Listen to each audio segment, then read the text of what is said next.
NCAA. Head coach John Smith of Oklahoma State University in his 32nd year as head coach at his alma mater, 5-time NCAA team champion coach, 6-time world champion as a wrestler, including 2 Olympic gold medals. Oklahoma State is ranked number 7 in the country by the NWCA. And Brian Smith, head coach at Missouri in his 25th year at Missouri, led the Tigers to a Big 12 team title right here at the BOK Center 2 weeks ago. Missouri is ranked number 9 in the country by the NWCA. Just raise your hands if you have questions.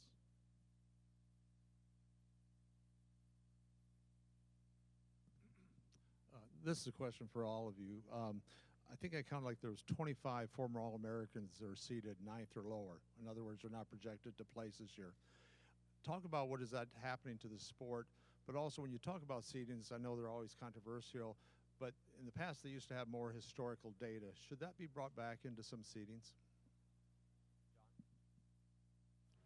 Well, I think one, six-year guys have changed the outcome of this tournament for the next 3 or 4 more years.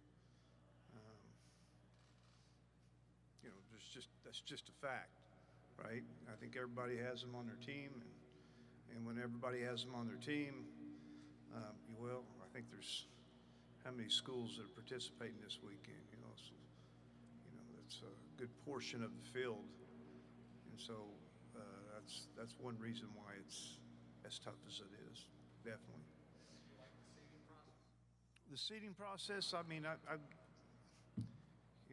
think it's pretty good. I think it's hard. I think it's a challenge every year of getting things right, and I think for the most part they don't get it all right, but I think there's a big effort to try to make it right. So I don't think it's against anyone. I just think it's a real challenge with the number of matches, who didn't wrestle enough, who wrestled enough, those type of things that just kind of goes in a circle all the time. Yeah, John's right with the 6-year. COVID obviously affected it because kids are staying longer. I think the other thing is the talent coming into college now is just, it continues to get better and better. And true freshmen, I know when we started coaching, you didn't really want to wrestle a true freshman. And now they're ready to go. These kids have wrestled at world level, and they're just at a different place than I'm not trying to put down kids from the past, but I just think they're more prepared, and that's probably due to RTCs and the clubs that are going on. And with the seeding, I got on the seeding committee, what was it, about 9 years ago when there was like all the craziness, and I said, I want to figure this out and find out what's going on behind it. And it's a very fair system, the way they do it, and the people that are in that room and the way it works. And we know ahead of time before a season that here's the criteria that you have to wrestle to.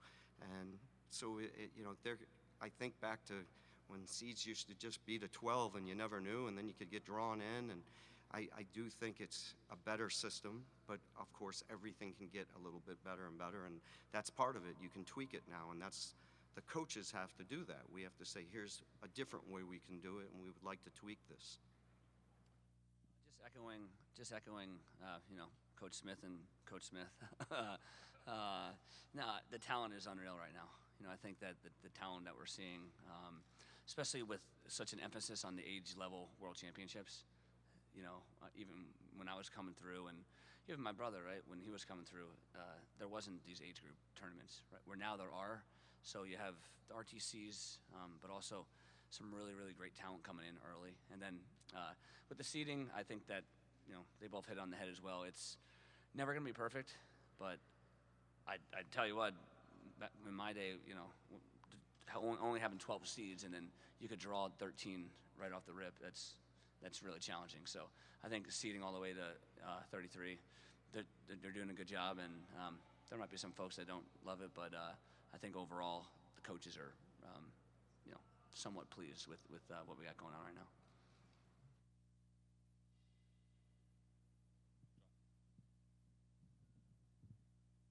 Coach John Smith, if you could just comment on Dayton's going to be going against Bravo Young for the championship, maybe if they both make it out there for the third time. Just What have you guys worked on in terms of maybe getting a different result this time? Well, we've worked on several guys, not just one. I think it's a weight class that you got to be honest at. You know, I think it's not a weight class that you better be looking too far ahead. There's enough challenges at the weight class that you need to take it one match at a time. And so, you know, he's worked on several of them and has a pretty good idea of what he needs to do to try to be the best. And I think it's real important that he really embraces this event and this being here at home and embrace it and let it be an advantage to you, you know, rather than be a disadvantage. So I'm more concerned with that, and I think it's really important for him to just kind of embrace everything and knowing that this is his hometown and this is where I'm going to wrestle my best at. So, but any individual right now, I mean, we'll see. I mean, we've worked on several guys, and one of them's this guy's athlete, pretty good. I don't think you overlook him, you know. So that's kind of where Dayton's at right now. Actually, this one's for Brian Smith. You won a Big 12 title here 10 days ago or whatever it was. Just that familiarity with the building, does that help at all? And what do you see from your team coming in? I got to the hotel room last night and I was like, damn, I feel like I just woke up there yesterday. So it was the same hotel and knowing the walk, having being familiar with the whole area, it just makes it really comfortable for athletes. I think we all feel that way being from the Big 12, that we know the city. It's an awesome place to have the event. We know the hallways underneath. For our athletes, it's just one of those things that it's so small, but those little things can make a difference, that they just feel comfortable, even though it's a tough, you know, anxiety-filled event. That's a good thing. So we're happy to be here in Tulsa. I know that. John, this is for you. Nobody's coached in this tournament longer than you have. What keeps you going? And the fact that it isn't here in Oklahoma, does it motivate you more? I know you're getting ready to build a new facility on campus, that type of thing. What keeps you going? Well, I just enjoy the sport, and I enjoy coaching. I think your experience is what motivates you, whether they're good or bad. And for me, been two of the probably most challenging years I've had in the last couple of years. You know, you'd rather have those early in your career than towards the end of your careers, but it's just kind of the way it fell and the things that we had to kind of pick up and keep moving. And so, you know, I don't think you have a plan to coach this long. I just think it happens. I've enjoyed Oklahoma State. Oklahoma State's been good to me and been good to my family, and I think for a lot of reasons you stay with it. But that's definitely one, is that you have support from your institution, your athletic department, your athletic director, and it makes a big difference in how long you want to coach. Jesse Boggs, Pack Pride. Just a question for you guys regarding that, not looking past your first match, one match at a time. How do you practically do that with your team? So whether it's your highest ranked guy or your lowest ranked guy, how do you get him to not look 2 or 3 matches ahead, to focus on what's right in front of him? I think it's you know, the entire season, honestly. So it's instilled from I think from a young age, right? And then as you lead into college, and you know, from the first competition of the year, it's just like, hey, we're focusing on the task at hand. You can't control what's in the future. Only you can control is who's in front of you, and you know, a nameless, singlet, you know, it doesn't matter. Just wrestle who's in front of you. Try to be the best version of yourself, and do that every match, because we know this tournament you can't predict, right? There's upsets all the time. So if you're getting ready for somebody, you're not even sure they're going to be there. So just focus on first opponent you have and go from there.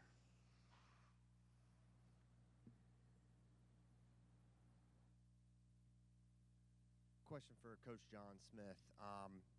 After your session here, Chris Pendleton, Pat Popolese are going to be sitting here answering questions, due in large part to the success they're having. You coach both those athletes. Now they're having success. as well as many other coaches. Is it a point of pride for you to see the number of athletes you've coached go on and have success in coaching at as the Division I ranks? Yeah, it's fun to watch. You don't like to see them place ahead of you at the national tournament. I'll tell you that. And where they're doing it. Some areas where we've been concerned with. In the past, and now we see an institution, an athletic department behind them. Those are good things to see. That's what you're proud of, right? Is that you turn the attitude in a different direction, and people want to see you win. They want to see that you're good, and for several of them, I think they've done that.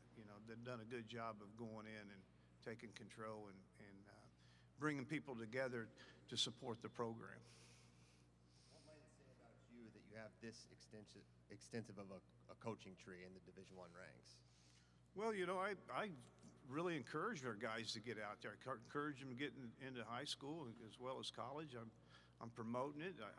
It's a good life. I think they've seen that it's a good life. It's a good. It's even good raising a family. I mean, your family growing up and being around a college institution is not a disadvantage. It's an advantage. Gives them a lot of things that they get to see and have high expectations of what life's about. And so I think that's probably answers your question. Yeah. Daniel Allen O'Cauley. John, Brian, this is for both of you. Obviously combined 19 participants for both of you guys. Could you just, both of you, speak on the growing parity in a conference like the Big 12 and taking into consideration with stuff like conference realignment and all the logistics in the sport now? Well, when I first started at Missouri, I was in the Big 12. Then I had it taken away because we moved to the SEC.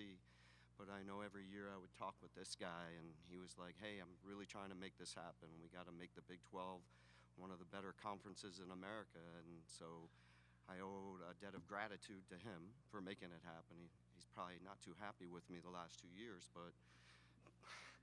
but it's a good thing when there's that type. And when I look at North Dakota and South Dakota and Northern Iowa and Iowa State, all the teams are rising. Everybody's on an upward movement in our conference, and just what's happening, it's making it exciting. I know we got more qualifiers out this year than last year. That the growth in the Big 12 is exciting, and I really look forward to the next couple of years to see what happens.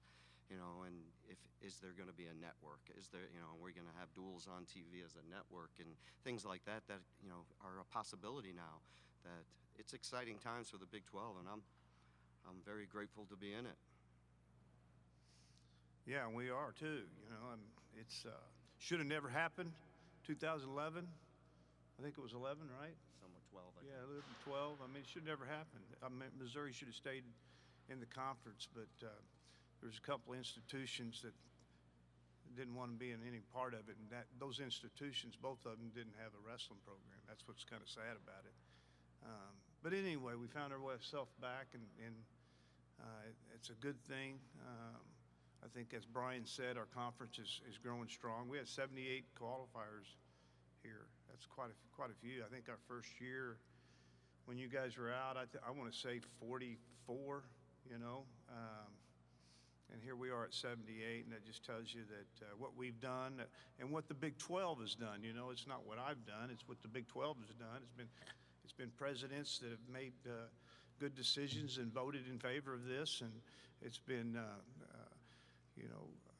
Commissioner Bowlesby who jumped behind it and really carried the ball for us and helped us move it forward. So a lot of people are responsible, and I'll just say that yeah, it's challenging. But in the conference meet was as good as a meet that I've ever been in, and I'm talking going back several years. So. This is what we hoped, and here we are with 78 qualifiers, and quite a few of them ranked pretty high. Thank you, coaches. Appreciate it very much.